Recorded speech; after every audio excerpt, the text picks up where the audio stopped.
Hello everyone, I am Eunuch and today I'm going to make my first video with the new microphone.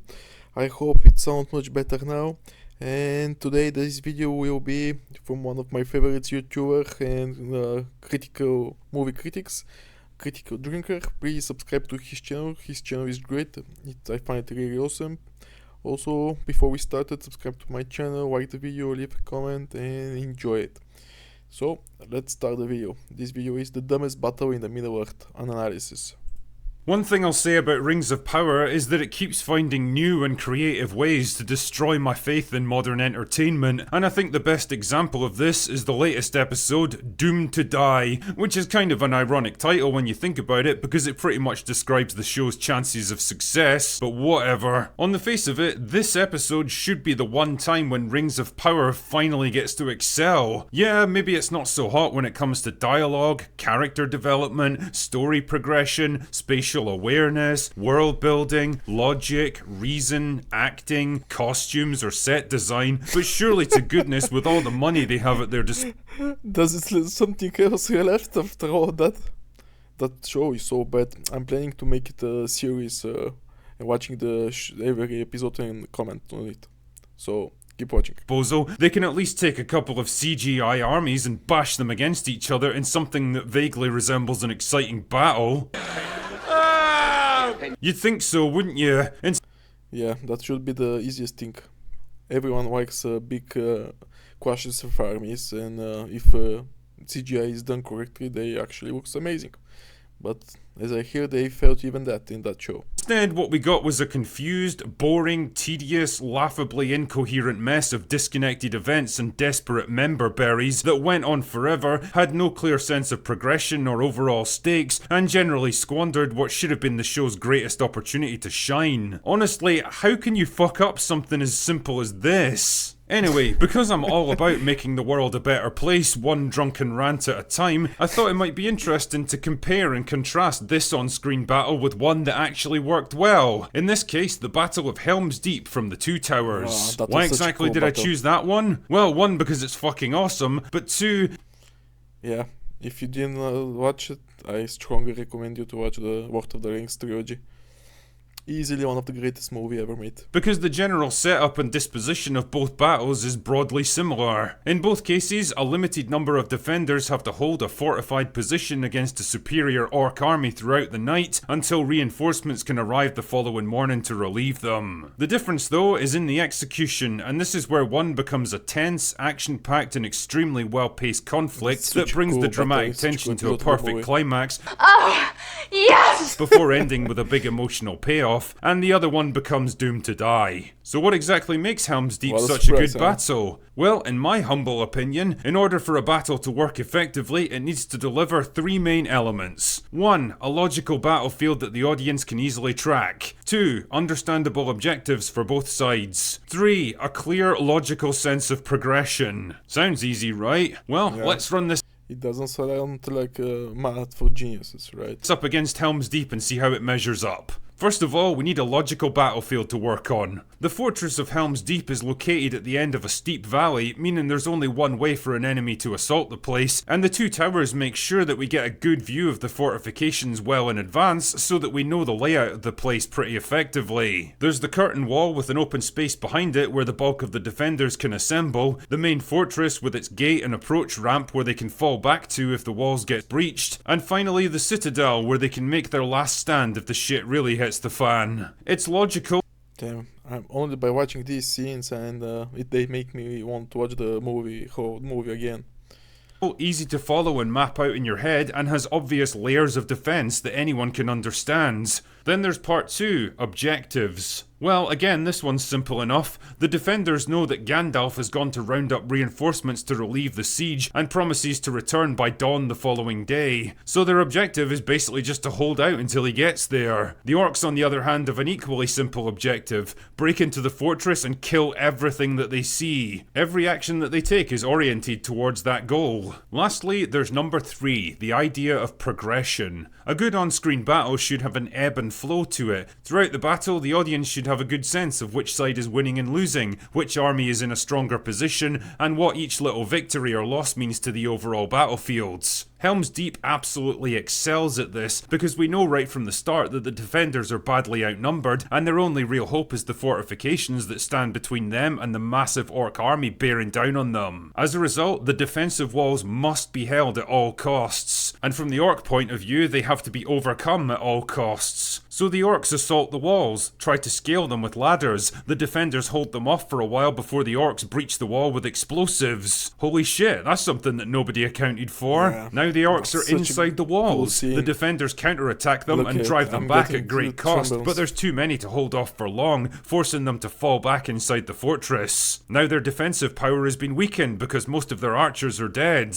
Now the orcs assault the fortress by ramming the main gate, and again they're pushed back temporarily, but they can't be stopped for long. Now the handful of defenders that remain are holed up inside the Great Hall. It's almost dawn, but they're out of time and resources, and rather than wait for the end to come, they instead decide to make a suicidal charge into the enemy, hoping to buy some time for the women and children behind them to escape. And at the last moment, when all seems lost, Gandalf finally arrives to save the goddamn day. There's a logical, easy to follow progression to the battle. Both sides make smart and in some cases pretty inventive actions to pursue their goals. Because you know the layout of the battlefield, the objectives of both sides and the relative strength of the two armies, it becomes easy to follow. You know where everyone is at any given time, and you can feel the growing desperation as the defenders are pushed back and back. It's great stuff that accomplishes everything a battle like this needs to, and for those reasons, it becomes an absolutely gripping spectacle. Nice one, Peter Jackson.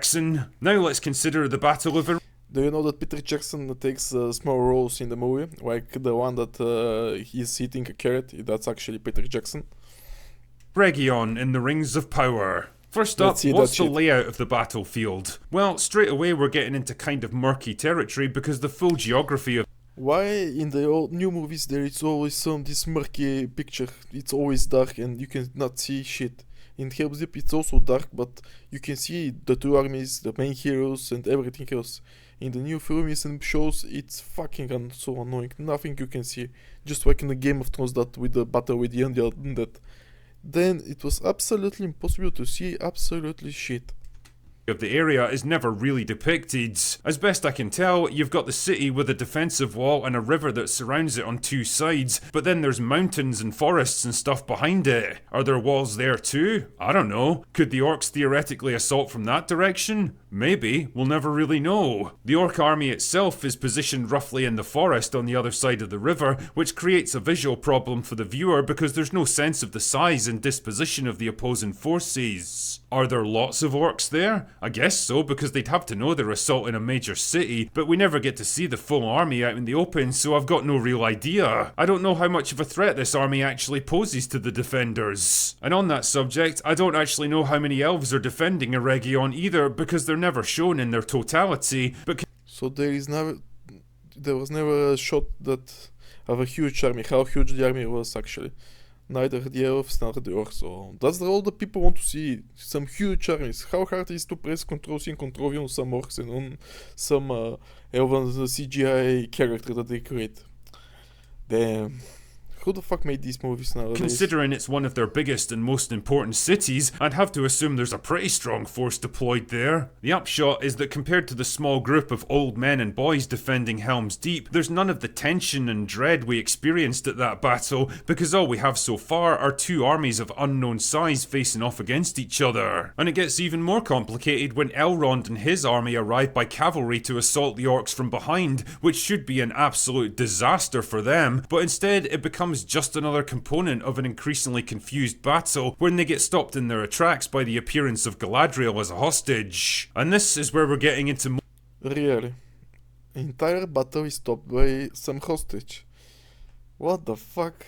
motivational territory, Why? so let's What the move on fuck to is part in 2, that shall mod? we? Understandable objectives for both sides. So the basic setup here is that Sauron has infiltrated Eregion so that he can forge the Rings of Power. The orcs are here to break in and kill Sauron, and Elrond is here to kill the orcs and then somehow get in and kill Sauron as well. Kind of feels like overlapping objectives here if I'm honest. But because the orcs have Galadriel as a prisoner, he can't attack them directly or they'll just execute her. But then they have a conflict conference, because that's totally something that you can do in the middle of a siege, and as best as I can course. tell, the We all know during the battle is the best time for conferences and talks. bargaining session ends with Elrond walking out and saying, well, we're just gonna go ahead and kill you anyway, so you better watch out. Which begs the question, why allow him to leave at all then? You might as well just kill the guy right there and eliminate an important enemy commander. Also, if Galadriel is clearly no use as a hostage, then you should probably just execute her too, instead of leaving her course. alone Why and else lightly leave guarding her Sauron, who's the biggest threat to both sides. I mean, if everyone involved is only really here because they want him dead, then why not work together to take him out and then sort the rest out later? The objectives of both sides here are as muddied and because they're confused as the stupid. rest of the battle, and believe And me, no, not the heroes are stupid. Those who made the show are fucking morons.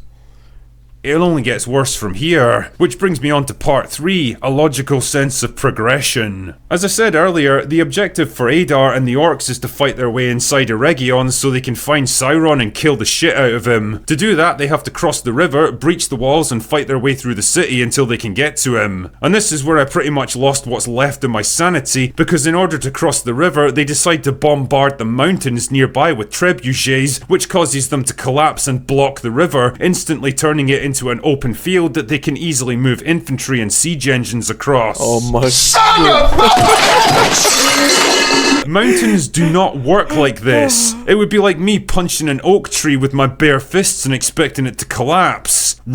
Yeah, in order to destroy the mountain you need a lot of firepower, like missiles and shit like that explodes, not trebuchets, with stones. Rivers don't work like this either. Even if the mountain did somehow collapse into it, where the fuck do you think all the water would go then? Would it just like give up and go home? Lastly, riverbeds don't work like this either. Even if all that other stupid shit actually happened, the riverbed God, would be an this is so impassable stupid. quagmire of deep mud and silt for weeks, Yeah. if not months afterwards. There's no way you'd be able to get infantry across it, never mind gigantic so siege ridiculous, engines. stupid. Anyway, whatever, let's just go with it. What kind of a man you have to be to make that shit? You have to use your brain from time to time. I know that now it's hard from the never, but damn, that's so stupid. They put so much money in that series. They could make such a great show. We all enjoy. How you think you're going to make that stupid decisions, and everyone will say, "Oh, that's great. Oh, I found it really, really fantastic." Oh, I'm so fucking furious. I don't. So we Let's can get continue. through this. So the orcs cross the magical bullshit river, and now their job is to breach the walls, which they do with the world's least practical siege engine. I don't even really know how to explain this thing, because I've never seen anything remotely like it. The best I can say is that it somehow hooks into the walls and yanks bits out of it. It takes forever to set up, it can only be used like once an hour, and it's made mostly of wood and is completely exposed to defensive fire from above. I mean, literally a couple of pots of burning oil, and this thing is toast. But conveniently enough, nobody tries that so that the rest of the plot can happen. Oh, While all this stupid so shit's bad. going on, Elrond's army seems to be fighting the orcs in woodland on horseback. Now, I'm no military expert, but even I can tell you that the one place you absolutely don't want to send a massed cavalry force is into dense woodland where they can't charge don't say. effectively, can get bogged down in rough terrain and easily ambushed, and the horses and riders can easily collide with trees and low branches. It completely negates the purpose of even using cavalry. I mean, Yeah. damn man, I can only imagine how Shad must be losing his mind over. He must be really crazy. But this is so insane. Are those people never read any history book, any romance? Did they not watch any movies, some historical movies? There are so many of them. I can't believe that someone could make that shit. Or stuff like this. And because the defenders of the city can't easily see them, it never occurs to them to send out an infantry assault to support them, which in theory could have caught the orc army between two powerful forces and absolutely crushed them. As a viewer, it also means that I'm never entirely sure where they are compared to the front lines of the siege, how many there are, or whether they're even making much of an impact on the overall battle. Gil-galad is apparently there too, but I don't know what he's doing most of the time, or even who's in overall command of the elf army. The battle, which was already on shaky ground around from a narrative point of view has basically devolved Shaking into a around bunch of is smaller absurd. actions, none of which have any connection to each other or contribute to an overall understanding of what's going on. Then there's the ridiculous stuff that either has setup with no payoff or tries to fake a payoff with no setup. Like at one point Adar sends in a big troll thing to fuck up the elf army, knowing it's going to cause a lot of collateral damage, and it's built up as this big imposing threat, but then it just kind of dies without really accomplishing anything. So like, what was the point of that? Or Asian elf lady, because I don't even know if she has a name at this point. In that show there are all kinds, Asian elves, black elves, there is no coherence. Because in the medieval world, people just mixed up just like that's how it is. Who gets turned into a human pincushion but bravely gets up one last time to destroy the weird battering ram thing. Because remember Boromir? Remember how awesome his last stand was because he kept getting shot and standing up again and just refusing to quit? Well, it's just like that, except she's even more badass because she gets shot with even more arrows. The problem is, Boromir's death actually meant something beyond a guy taking a lot of punishment. It was a last act of redemption for a man who had almost fallen into darkness and was given everything he had to protect his friends one last time, going out as the hero that he always aspired to be. This, on the other hand, is just some random chick whose name I don't even know and don't care about, destroying a piece of siege equipment that seems to be doing fuck all anyway, in a battle that I don't particularly understand because it's so convoluted and poorly thought out. They are not the same thing. And lastly, they're not even close. So he's dead in the Lord of the Rings serves a purpose, that's his redemption. His bravery saved him from the darkness within him. Now that's some baseless shit. There's the climax of the battle, where Adar himself leads the orc army in a final assault against the city. It should have been a thrilling moment, but again, I was confused about the dynamics at play here because the show won't give me an overall sense of progression. Was this a triumphant general leading his army to victory because he knows he has the decisive advantage? Or is it a desperate gamble by a leader who senses the battle turning against him, like Napoleon throwing the old guard into one last attack at Waterloo? I don't know, because just like every other aspect of this battle, it's muddied by a complete lack of clarity in the writing and direction. The end result is that by every possible metric I can judge it on, the Battle of Eregion falls short of everything they did in The Two Towers, which was made more than 20 years earlier and probably on a smaller budget. It's hard to follow, the objectives are poorly defined and realised, the geography of the battlefield is vague at best, the decisions made by both sides are nonsensical, and the emotional payoffs fall flat because nothing it does is earned. And really, it's a perfect encapsulation of everything wrong with Rings of Power, how it fails to even accomplish the things that it should find easy, and it's just another reason why this story is being told by the most incompetent people imaginable. To paraphrase the late great... As I said, that's so ridiculous. Who the fuck gave them these guys to make that movie? That series. That could have been such a great series. Damn, what a shame. Just money for nothing. John Hammond of Jurassic Park, our franchise is in your hands and you have butterfingers. Anyway, that's all I've got for today. Go away now. So guys, that's it for today. Yeah, that is the advert. I did not have ad block. I let it work. But this is for this series. It's a damn shame. I watched few episodes from the first season, but it's so bad that I did not watch it at all. And what can I say? I'm planning to make on each episode a video and comment on the second season, but it's so stupid and I'm a huge fan of the Lord of the Rings, so it really pains me to watch it, but that's about it. I hope you liked the video. Please subscribe to the channel, subscribe to the Critical Drinker channel as well. He's great, his videos are awesome and he's very funny. Also like the video and leave a comment and enjoy your day and in your life. Don't forget that that is a matter of choice. Bye.